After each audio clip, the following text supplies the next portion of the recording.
para pemuda berada dalam Ashabul Kahfi. Ketika mereka akan masuk ke dalam gua, yang mereka minta apa kepada Allah?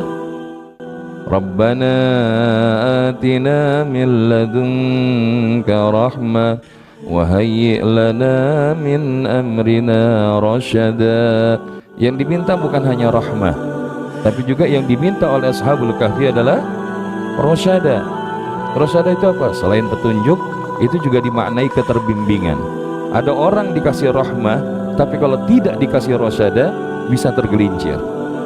Qarun dikasih rahmah sama Allah berupa harta kekayaan, tapi ketika nggak ada rasyada, maka Qarun ditenggelamkan di dalam perut bumi beserta dengan harta yang ia banggakan.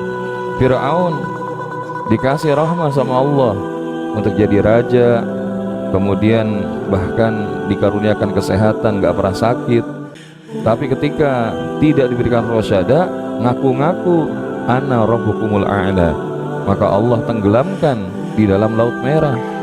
Walaupun ketika berada di Laut Merah itu sampai 70 kali Fir'aun itu minta tolong kepada Nabi Musa bahwa dia akan bertaubat, tapi udah terlambat. Makanya kita nggak bisa memastikan kita bisa merubah orang lain dengan petunjuk yang kita lakukan, Bapak Ibu.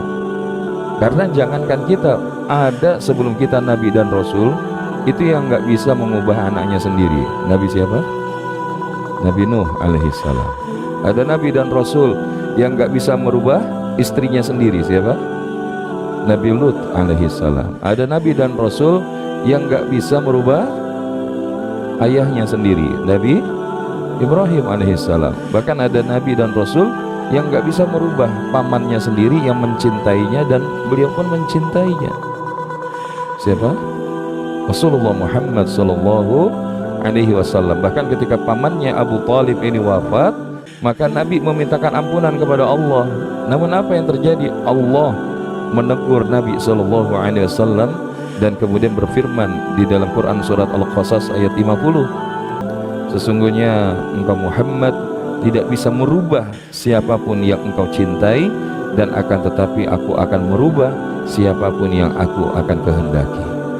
Maka tugas kita adalah terus menyampaikan petunjuk kepada pasangan kita, anak-anak kita, keluarga kita, tetangga kita, lingkungan dan masyarakat kita. Karena kita nggak bisa memastikan hasil, Bapak Ibu, tapi tugas kita adalah terus memberikan dan mengingatkan akan petunjuk yang Allah hadirkan di dalam kehidupan.